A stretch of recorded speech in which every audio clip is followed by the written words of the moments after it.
Hello बच्चों, इस video में आपको पढ़ाने जा रहा हूँ MP board class 5th EVS model test paper number set 1। देखिए, मैंने आपको लास्ट टाइम क्या हुआ था कि जो भी पेपर्स पढ़ाए थे तो उनमें आंसर्स इंक्लूड नहीं थे। तो बहुत सारे बच्चों के कमेंट आ रहा था कि सर आंसर्स के साथ एक्सप्लेन करिए। कैसे एक्सप्लेन करिए? आंसर्स के साथ एक्सप्लेन करिए। तो यहाँ पे मैं आपके लिए वीडियो लेके आ चुका हूँ जिसमें प्रॉपर आंसर्स भी लिखे हुए हैं और प्रॉपर एक्सप्लेनेशन के साथ मैं आपको सारी चीज़ें बताऊंगा। जैसा कि बच्चों आप जानते होंगे कि आपका एग्ज़ाम जो मार्क्स होता है वो कितने मार्क्स का होता है? 60 मार्क्स का होता है। कितने मार्क्स का होता है? 60 मार्क्स का होता है। 60 मार्क्स में से अगर हम बात करें बच्चों, तो हमारा 10 मार्क्स का क्या होता है? 10 मार्क्स का जो यहाँ पे बताता है वो ऑब्जेक्टिव टाइप क्वेश्चन होते हैं। 12 मार्क्स के वेरी शॉर्ट टाइप क्वेश्चन होते हैं।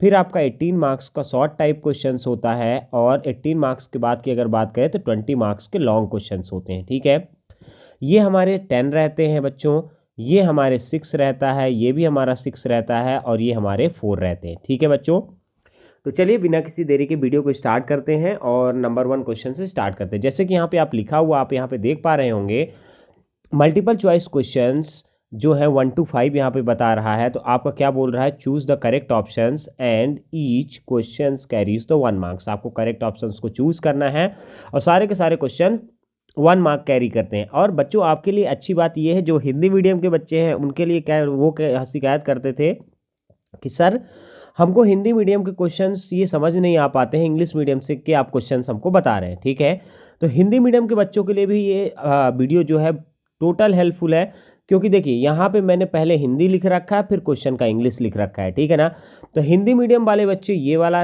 ऑप्टेन करेंगे और इंग्लिश मीडियम वाले बच्चे ये वाला ऑप्टेन करेंगे, क्योंकि आपको आपके दोनों आंसर्स मैंने इंक्लूड करके पढ़ाना स्टार्ट किया है। तो चलिए क्वेश्चन नंबर 1 देख लेते हैं।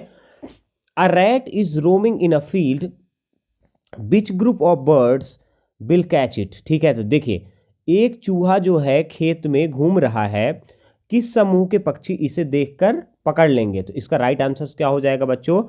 देखिए इसमें 4 ऑप्शंस दिए हैं, तो इसका जो बी नंबर वाला ऑप्शन है, ये बी नंबर वाला ऑप्शन है, ईगल, हॉक एंड वॉल्चर। तो इसका क्या हिंदी हो जाएगा? ईगल, हॉक एंड वॉल्चर जो होंगे वो क्या कर पाएंगे? आसानी से रैट को पकड़ लेंगे। ठीक है, चलिए क्वेश्चन नंबर 2 देख लेते हैं बच्चों। क्या बोल रहा है? भारत में पाए जाने वाले सांपों में जहरीले सांपों का समूह है। ठीक है, इसका क्वेश्चन इंग्लिश मीडियम बच्चों के लिए क्या होगा? Among the snake found in India, which group of snake आज जहरीला होना। ठीक है ना, तो चलिए बच्चों इसको देख लेते हैं। चलिए एक बार मैं फिर से क्वेश्चन रीड कर देता हूं। Among the snake found in India, which group of snakes are venomous. तो इसका क्या आंसर हो जाएगा बच्चा? इसका राइट आंसर हो जाएगा जो आपका दिया हुआ है यहाँ पे, तो राइट आंसर क्या हो जाएगा आपका? Great python viper. देखिए यहाँ पे आंसर्स लिखे हुए हैं आपके, दोनों हिंदी और इंग्लिश के दोनों के लिए। ग्रेट पाइथन और वाइपर, ये जो आपके स्नेक हैं ये क्या होते हैं? पॉइजनस होते हैं। कैसे होते हैं? पॉइजनस होते हैं। चलिए क्वेश्चन नंबर 3 देख लेते हैं बच्चों। क्या बोल रहा है क्वेश्चन नंबर 3? मछली एक दूसरे को खतरे की चेतावनी कैसे देती है? ठीक है ना, how do the fish warn each others of the dangers. तो इसका राइट आंसर क्या हो जाएगा बेटा? Through the electric waves. किसके थ्रू देती है? इलेक्ट्रिक वेव्स के थ्रू देती है। तो इसको हिंदी में क्या बोलेंगे? इलेक्ट्रॉनिक तरंगों के द्वारा। ठीक है बच्चों, चलिए क्वेश्चन नंबर 4 देखते हैं। क्वेश्चन नंबर 4 क्या बोल रहा है? निम्नलिखित में से कौन सा खाने के बाद पेट फूलने और अपच का कारण बनता है? कौन सा खाना खाने के बाद पेट फूलने और अपच का कारण बनता है? तो यहाँ पे देख लीजिए इंग्लिश में क्या पढ़ेंगे? Which of the following cause the blotting and indigestion after eating. ठीक है, तो इसका राइट आंसर क्या हो जाएगा बच्चा? इसका राइट आंसर जो हमारा है यहाँ पे लिखा हुआ है C number, fried and spicy food. जो फ्राइड एंड स्पाइसी फूड होता है अगर हम उसको खाते हैं तो क्या होता है? तला हुआ मसालेदार खाना जो होता है उसको हम खाते हैं तो हमारे पेट में अपचन हो जाती है। ठीक है ना, क्या क्या हो जाता है? ब्लॉटिंग हो जाता है और इंडाइजेशन हो जाता है। ठीक है बच्चों, चलिए क्वेश्चन नंबर 5 देख लेते हैं। क्वेश्चन नंबर 5 क्या बोल रहा है? क्वेश्चन नंबर 5 रीड करते हैं। When does the body water contain decrease. ठीक है, तो इसका राइट क्वेश्चन एक बार पढ़ लेते हैं बच्चों। जब शरीर में पानी की मात्रा कम होती है। ठीक है ना, when does the body water content decrease. ठीक है ना, तो कब बॉडी वाटर का जो कंटेंट होता है वो क्या होता है, डिक्रीज होता है। ठीक है, तो इसका राइट आंसर क्या हो जाएगा बच्चा, इसको गलती से मैंने कंटेंट को क्या पढ़ दिया था, कंटेंट पढ़ दिया था, ये कंटेंट है। ठीक है, चलिए तो इसका क्या हो जाएगा बच्चों, इसका राइट आंसर हो जाएगा ड्यूरिंग वॉमिटिंग एंड डायरिया। अगर आपको वॉमिटिंग और डायरिया है तो उस टाइम पे आपको क्या होगा, आपको वॉमिटिंग टाइप का प्रॉब्लम होने लगेगा, उल्टी दस्त होने पे आपके बॉडी पे क्या हो जाएगा, वाटर कम कम हो जाएगा। ठीक है ना, मतलब डिक्रीज हो जाएगा। ठीक है, देखिए यहाँ पे क्वेश्चन 6 to 10 जो हमारे होते हैं, जैसे कि मैंने आपको बताया है, ये 1 मार्क्स के होते हैं। ये कौन से होते हैं, फिल इन द ब्लैंक्स होते हैं बच्चों। ठीक है ना, यही सेम जो आपका क्वेश्चन आंसर्स थे मैंने किस में पढ़ाए थे आपको, वो उसमें पढ़ाए थे, जो एमपी बोर्ड का मैंने केवल मॉडल पेपर बताया था, और आप सब बच्चों ने बोला था कि सर आप ऐसा करिए कि हमको इसका प्रॉपर आंसर्स बता दीजिए। ठीक है ना, तो अब चलिए आपके लिए प्रॉपर आंसर्स यहाँ पे हैं। देखिए जैसे ये देखिए ये क्वेश्चन 6 नंबर क्वेश्चन क्या बोल रहा है कि glucose provides the body with the immediate energy. इसका राइट है, यहाँ पे आपको फिलअप रहेगा तो आपको उसको फिलअप कर लेना है। ठीक है ना, देखिए वही क्वेश्चन 2 टाइम्स आ गया बच्चों, तो ये आपका लिखा हुआ है यहाँ पे। अगला देख लेते हैं, द देखिए क्या बोल रहा है, ग्लूकोज देने से शरीर को तुरंत ऊर्जा मिलती है। इसका हिंदी ट्रांसलेशन ये था। ठीक, क्वेश्चन नंबर 7 देख लीजिए। 7 को क्या बोल रहा है, the front part of the tongue sense sweetness. देखिए यही आपका क्या है था, ब्लैंक था, यहाँ पे ब्लैंक हट गया है।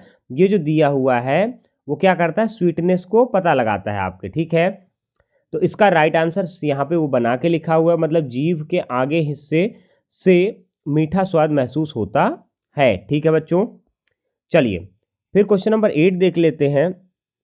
Milk can preserve by dash. यहाँ पे आपका ये डैश करके आ जाएगा, ये जो बॉक्स है आपका ये डैश करके आ जाएगा, तो आपको यहाँ पे क्या लिखना पड़ेगा, बॉइलिंग। क्वेश्चन नंबर 9, मतलब दूध को उबाल कर संरक्षित किया जा सकता है। कैसे रखा जा सकता है उसको, उबाल कर। जो हिंदी मीडियम के बच्चे हैं उनका ब्लैंक कहाँ पे मिलेगा, यहाँ पे मिलेगा। ठीक है, चलिए क्वेश्चन नंबर 9 देख लेते हैं। Cooked food spoiled faster than dash food. ठीक है ना, अब यहाँ पे क्या बोल रहा है, कुक्ड फूड स्पॉइल्ड, ये आपका ब्लैंक रहेगा। ठीक है ना, ये आपका ब्लैंक रहेगा, यहाँ पे आपको क्या करना है, आंसर्स लिखने हैं। ठीक है, चलिए 10 नंबर क्वेश्चन देख लेते हैं। तो हिंदी का हो जाएगा इसका, पका हुआ खाना कच्चे खाने की तुलना में जल्दी खराब होता है। ठीक है, 10 नंबर क्वेश्चन बोल रहा है, lady fingers come to our country from. ये आपका ब्लैंक है, अफ्रीका जो रहेगा वो आपका ब्लैंक रहेगा। तो लेडी फिंगर डैश देश से हमारे देश में आई, तो किस देश से आई थी, अफ्रीका देश से हमारे देश में आई थी बच्चों। ठीक है, चलिए अब वेरी शॉर्ट टाइप क्वेश्चन, जैसे कि आप जानते हैं बच्चों की 2 मार्क्स के आपके 6 क्वेश्चन पूछे जाते हैं, वेरी शॉर्ट टाइप क्वेश्चन। ये आपके क्वेश्चन एग्जाम पॉइंट ऑफ से बहुत बहुत इंपॉर्टेंट होते हैं। अब ये सारे के सारे आंसर्स आपके लिए मैं कैसे लेके आ चुका हूँ, ये लेके आ चुका हूँ विद द आंसर्स। ठीक है, तो 11 नंबर क्वेश्चन क्या है बच्चों हमारा, what game can you play with the seeds.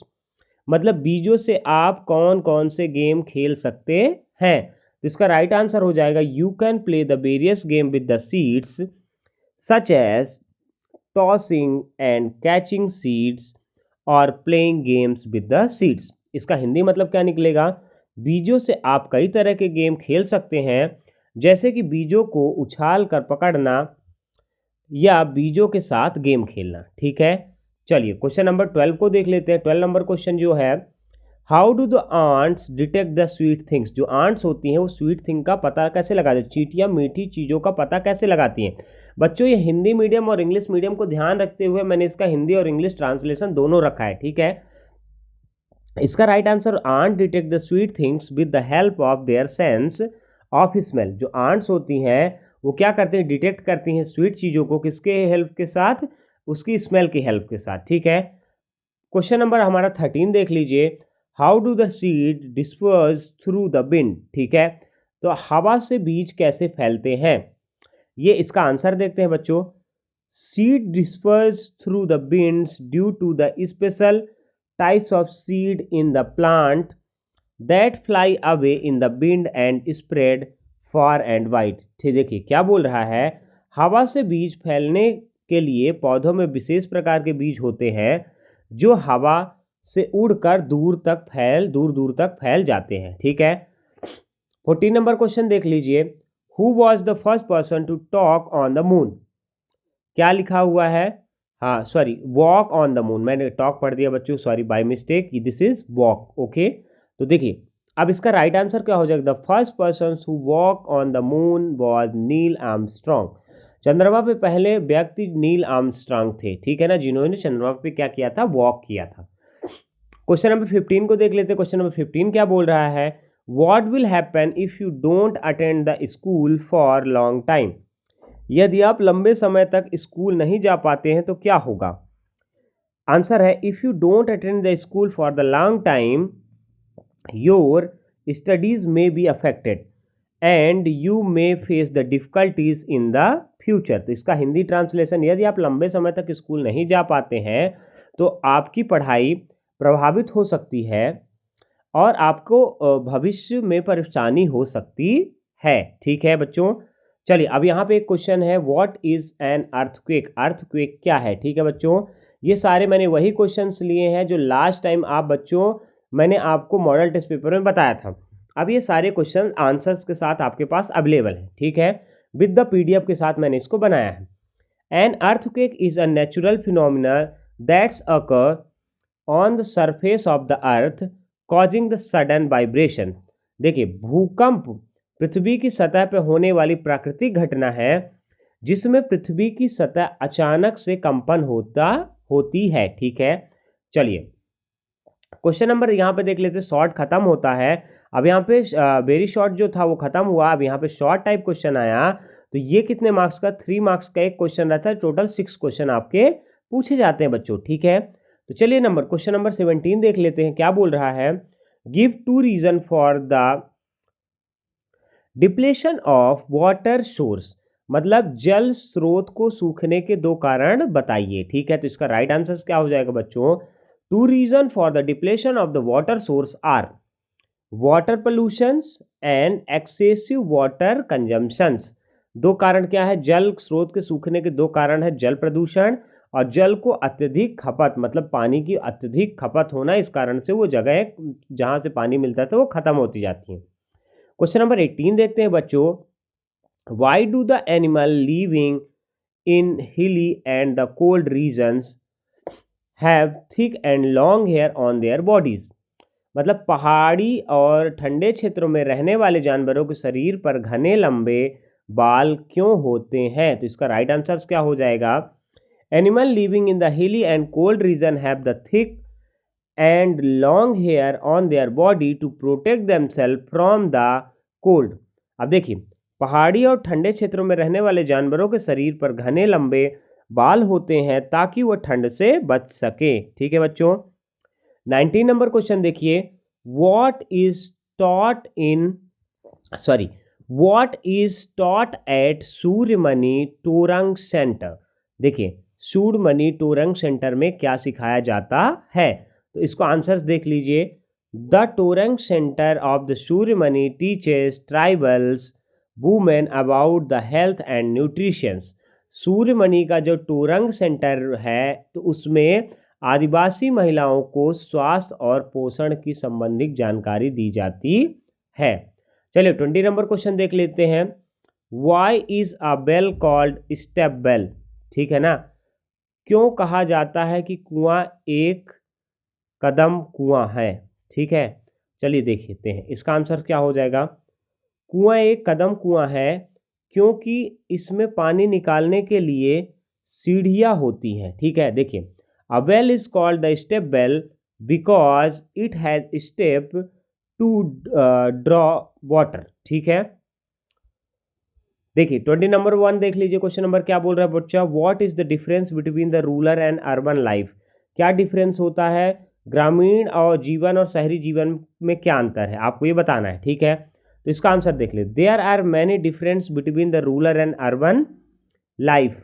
देखिए, बहुत सारे डिफरेंस है, such as the rural life having the more natural beauty and urban life having more modern amenities. ठीक है, क्या बोल रहा है? ग्रामीणी जीवन और शहरी जीवन में कई अंतर हैं, जैसे कि ग्रामीण जीवन में प्राकृतिक सौंदर्य अधिक होता है जबकि शहरी जीवन में आधुनिक सुविधाएं अधिक होती हैं। ठीक है, चलिए बच्चों 22 नंबर क्वेश्चन देख लेते हैं। What is a step well and how it is constructed. Step well क्या होता है, एक कदम कुआं क्या है, मतलब सीढ़ी वाला कुआं क्या होता है और उसे कैसे बनाया जाता है। तो इसको देखिए, a step well is a type of well that has a step to draw water in. It is constructed using the stone and bricks. देखिए, एक कदम कुआं एक प्रकार का कुआं है जिसमें पानी निकालने के लिए सीढ़ियां होती हैं।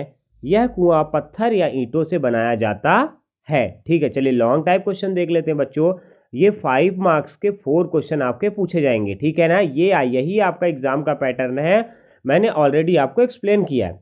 क्वेश्चन नंबर 23 देखिए, why do the people experience the bloating and indigestion after eating, the measures can be taken to prevent this. खाना खाने के बाद पेट फूलना और अपच की समस्या क्यों होती है, इसके निवारण के लिए क्या उपाय किए जा सकते हैं। इसका आंसर देखिए बच्चों, हिंदी में इसका आंसर क्या बोल रहा है, ये सेम क्वेश्चन लिखा हुआ है, ये देखिए। Bloating and indigestions after eating can be the caused by several factors such as excessive spicy food, eating quickly and sleeping immediately after eating. Measure can be taken to prevent this, such as reducing the spice intake, avoid the quick eating and taking a short walk after eating.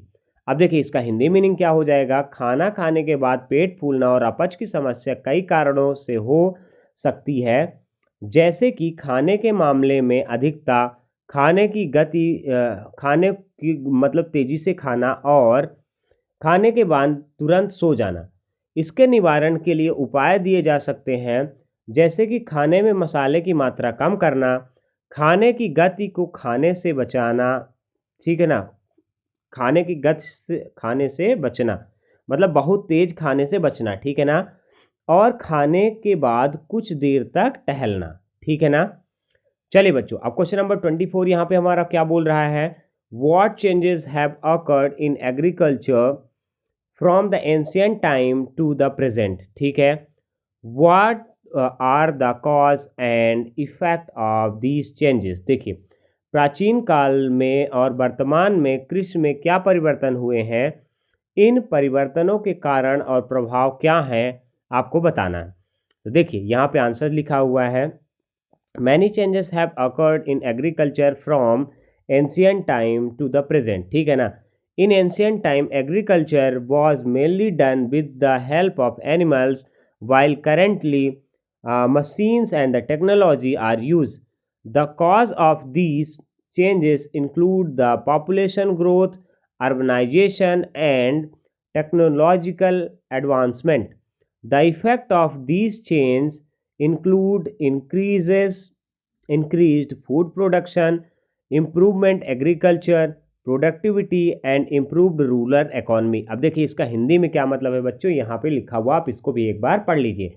देखिए Hindi English दोनों लिखा हुआ है, आपको बहुत अच्छा है कि आप अपने से भी पीडीएफ को पॉज करके पढ़ सकते हैं। प्राचीन काल में वर्तमान में कृषि में कई परिवर्तन हुए हैं।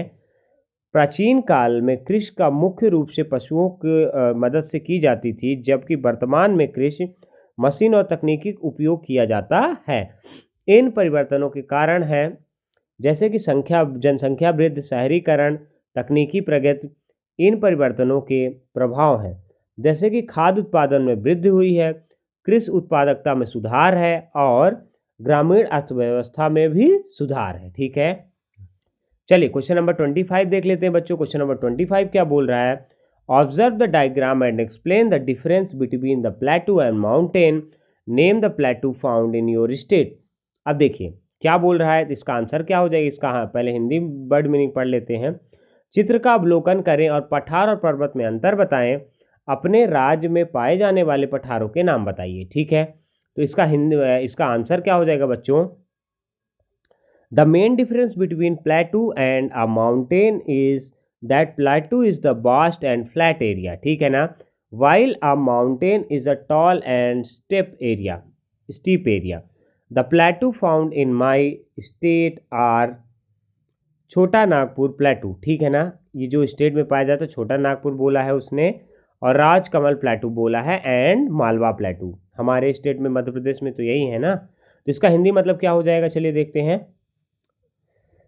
पठार और पर्वत के मुख्य अंतर यह है कि पठार एक विस्तृत और समतल क्षेत्र होता है, जबकि पर्वत एक ऊंचा और खड़ा क्षेत्र होता है। ठीक है ना। अपने राज्य में पाए जाने वाले पठारों के नाम जैसे छोटा नागपुर पठार, राजमहल पठार और मालवा का पठार है। ठीक है। 26 नंबर क्वेश्चन देख लेते हैं बच्चों। 26 नंबर क्वेश्चन क्या बोल रहा है। In one family use the coal stove to heat water while another family use the solar energy to heat the water. In your opinion, whose decision is better and why? देखिए, एक परिवार कोयले के चूल्हे पे पानी गर्म करता है, जबकि दूसरा परिवार सौर ऊर्जा का उपयोग करके पानी गर्म करता है। आपके अनुसार किसका निर्णय बेहतर है और क्यों? ठीक है, चलिए तो इसका आंसर देख लेते हैं।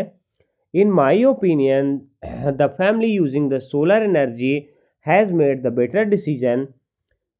This because the solar energy is renewable energy source that does not harm the environment, whereas coal stove cause air pollution. Hindi में इसका मतलब निकलेगा, मेरे अनुसार सौर ऊर्जा का उपयोग करने वाले परिवार का निर्णय बेहतर है।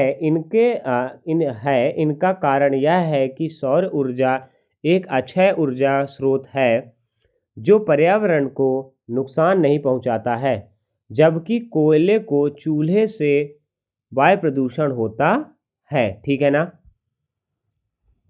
अब अपन यहाँ पे देख लेते हैं बच्चा, ये हमारा यहाँ पे कंप्लीट होते 26 क्वेश्चन। देखिए, मैंने मॉडल पेपर 2 भी आपके लिए बना रखा है। अगर आप इसी तरीके से सोल्यूशन चाहते हैं तो ईवीएस का मॉडल पेपर 2 प्रिपेयर है बच्चों। होप करता हूं कि आपने जैसे मेरे को कमेंट करके बोला था कि सर आप हमको इनको सॉल्यूशंस के साथ बताइए, तो देखिए ये पूरा का पूरा वीडियो मैं आपको सॉल्यूशंस के साथ लेके आया हूं। तो आप वीडियो को लाइक करेंगे, चैनल को सब्सक्राइब करेंगे और अपने दोस्तों के साथ जरूर शेयर करेंगे। ठीक है ना। चलिए बच्चों, मिलते हैं आपसे नेक्स्ट वीडियो पे। Thanks for watching.